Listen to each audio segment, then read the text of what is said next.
Praise the Lord, good morning again. एक और बार दिल की गहराई से धन्यवाद प्रभु यहोवा का करते जाएं। हालेलुया। ये ना, जब मैं ये बोलता हूँ ना प्रभु यहोवा, तो मुझे कभी कभी लगता है कि कहीं पर लोग मिस यूज ना करें इस शब्द को। अभी कुछ ऑर्गेनाइजेशंस हैं और वो वचन को गलत सिखाते हैं। आप बहुत आसानी से पहचान लोगे उन्हें। उसके लिए मुझे नहीं लगता कि मेरी आवश्यकता है। हाँ, ये बताने के लिए सिर्फ मेरी आवश्यकता है कि गलत ऑर्गेनाइजेशंस हैं, गलत शिक्षा देने वाले। वो मैं याद दिला रहा हूँ, बता नहीं रहा हूँ, याद दिला रहा हूँ, क्योंकि बाइबल में तो पहले ही आपको बता दिया है, राइट। लेकिन अगर आप सीख रहे हैं तो ये लोग आपके सामने कभी भी भरमाने वाली बात आपको नहीं बता पाएंगे। आप उनको जवाब दे पाएंगे बड़े आसानी से।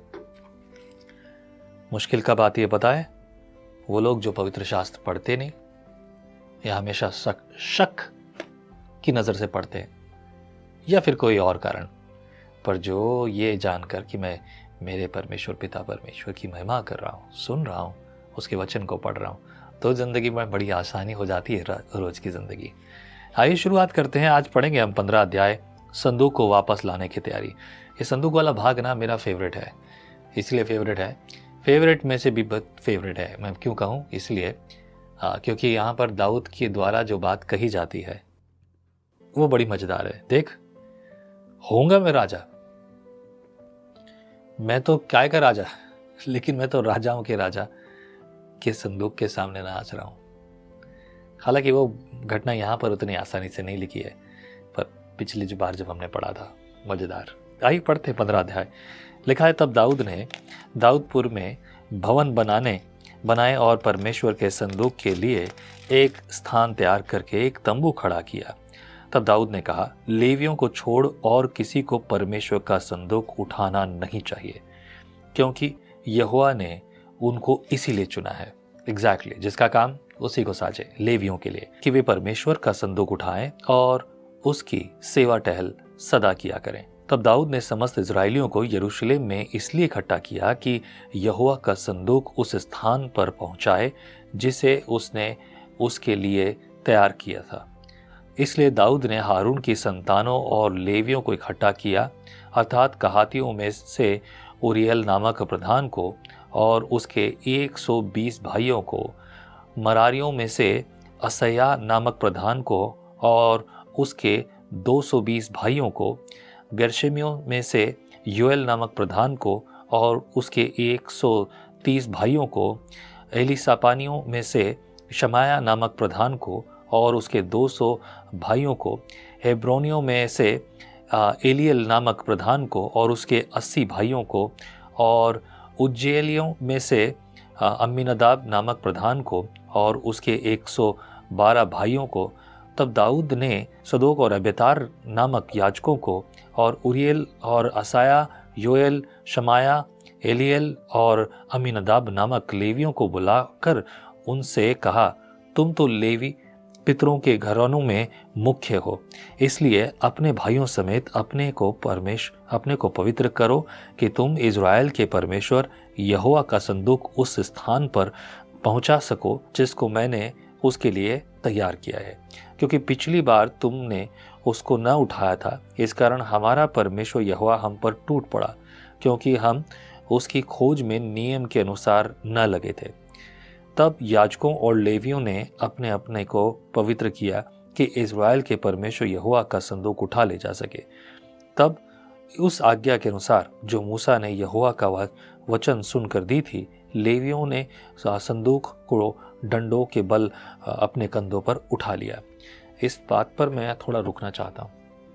हमने पिछले अध्याय में पढ़ा था कि एक व्यक्ति बड़े आनंद के साथ यहोवा के संदूक को संभालने के लिए उसे हाथ लगाता है।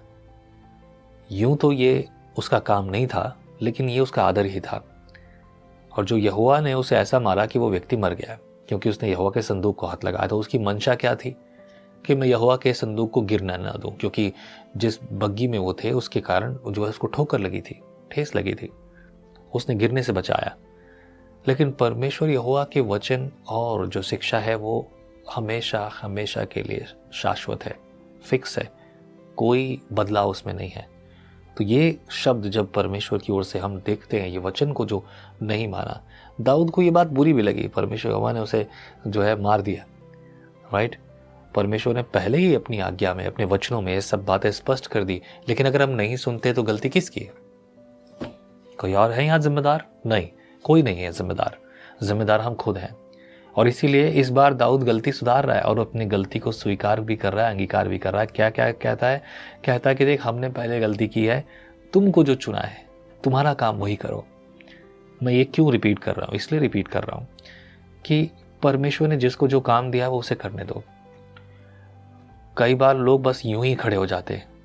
मैं आप सबको प्रेरित करता हूँ, बहुत ज़्यादा लोग नहीं सुनते, लेकिन जितने लोग सुनते हैं मैं उम्मीद करता हूँ कि आपकी दिल, दिमाग और बुद्धि खुली हुई है। परमेश्वर का वचन कोई भी प्रचार कर सकता है। हम पुराना नियम पढ़ रहे हैं, पर नया नियम भी जब हम पढ़ते हैं तो क्या परमेश्वर ने नए नियम में आज्ञाएं बदल दी हैं? नहीं, आज्ञाएं तो अभी भी वैसी हैं, लेकिन कुछ चीज़ों को परमेश्वर मसीह, यीशु मसीह के आने से, यीशु के लहू बहाए जाने से पूरा कर दिया गया, और कुछ पूरी हो रही हैं और कुछ उसके आगमन तक वैसी ही रहेंगी जैसा कि उसने तय रखा है। इसी रीति पर मैं ये कहता हूँ, हम बेहतर रीति से तैयार हों और परमेश्वर इस बात का प्रतिफल देगा। आमीन। आगे पढ़ेंगे। 16 पद में लिखा है, तब दाऊद ने प्रधान लेवियों को आज्ञा दी कि वे अपने भाई गवेयों को बाजे अर्थात सारंगी, वीणा और झांझ देकर बजाने और आनंद के साथ ऊंचे स्वर से गाने के लिए नियुक्त करें। तब लेवियों ने योएल के पुत्र हेमान को और उसके भाइयों में से बेरेक्या के पुत्र आसाप को और अपने भाई समारियों में से कुशिया के पुत्र एतान को ठहराया।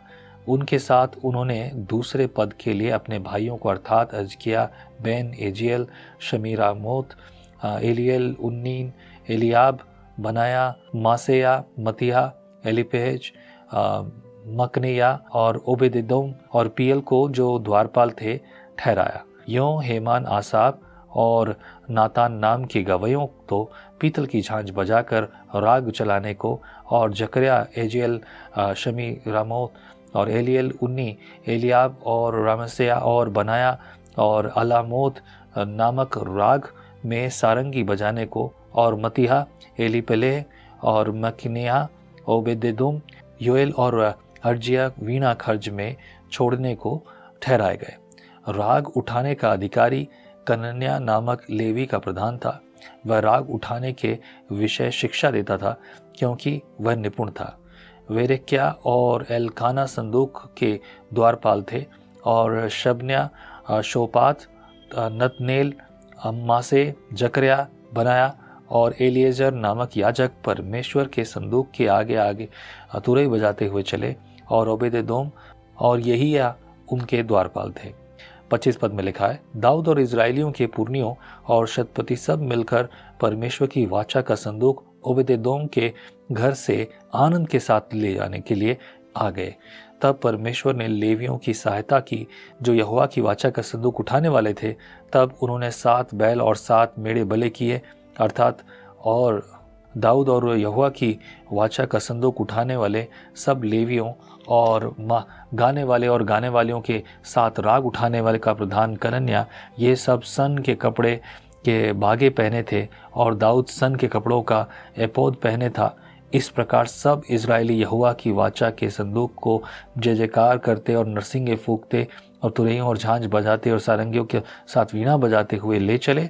जब यहोवा की वाचा का संदूक दाऊदपुर में पहुंचा, तब शाऊल की बेटी मीकल ने खिड़की में से झांककर दाऊद को कूदते खेलते हुए देखा और उसे मन ही मन तुच्छ जाना। प्रभु आपको आशीष करे। ये 29 पद जो आखिरी पद था इस 15 अध्याय का, है ना, लास्ट में बहुत ज़्यादा डिटेल में नहीं लिखा, लेकिन ये पहले भी पढ़ चुके हैं। यहाँ पे बहुत सारे नाम हैं जो कि पहले पुस्तक में नहीं थे, इसीलिए यदि हो सकता है कि बाद में कोई चीज़ एक इस घटना या दूसरी घटना के साथ आपको मैच कर रही हो, और अक्सर ऐसा ही करता है। लेकिन मैं आपको कहना चाहता हूँ प्रियो, विश्वास की संगति जो है, इसी बात के कारण आप आनंद पाएंगे, उद्धार पाएंगे। प्रभु आपको आशीष करे, प्रभु आपके जीवन में कार्य करे। हम और बात करेंगे अगले दिन। आमीन। Let's pray together. Father lord, प्रभु यहोवा, तेरी आशीषों को, तेरी भलाई को मांगता हूँ। तेरे अनुग्रह से, तेरी कृपा से इन्हें चला। इनके बोझों को दूर कर, तेरी मर्जी, तेरी इच्छा पूरी हो और सारी कमी घटियों को दूर कर, भलाई को देखें, तेरी योजना में चले। यीशु मसीह नासरी के नाम से मैं मांगता हूँ, आमीन। प्रभु आपको आशीष करे। फिर से मुलाकात हो, संगति हो एक साथ मिलकर। आमीन। जय मसीह की। आप कहते हैं एक कप कॉफी मेरा दिन बना देती है, पर आपका मॉर्निंग डिवोशन विजनरी रेडियो और टीवी पर आपकी जिंदगी बना सकता है। हम हमेशा सोचते हैं कि शायद मैं भी बाइबल कॉलेज जाकर बाइबल को अच्छे से सीखता, पर अब आपके लिए है visionary TV, deep Hindi Bible study के लिए।